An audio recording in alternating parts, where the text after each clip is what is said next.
So why did you start this business? Oh, it's a great question. Before that, I owned a financial services company that I sold quite well in 2009. I did not love what I do for a number of years prior to that, but it was a good business. It made me very decent money. For the last couple of years that I was in it, I was hopeful to find a passion, something that I would really enjoy doing. After I sold that business, I decided to take a little break and look for a passion.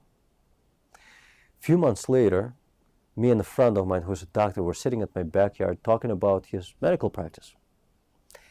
And he looked at me in a funny way and he was like, listen, why don't you do this for a living? And I asked him, do what?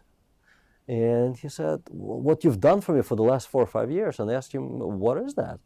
And he said, for the last 4 or 5 years, you've been telling me how to get more patients on a consistent basis and how to run my business better overall. And I had to ask him, well, have I done any good for you? And he said, absolutely. I made plenty of money off of your advice.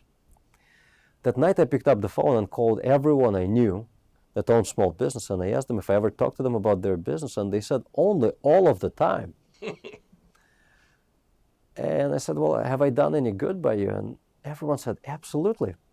I asked them if they implemented any of my recommendations, and everyone said yes. And everyone made money. So for 4 or 5 years, I've done this without knowing it.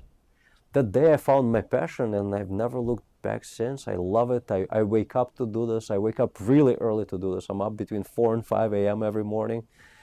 And I just spruce out of bed, and I'm ready. I'm ready. I love it.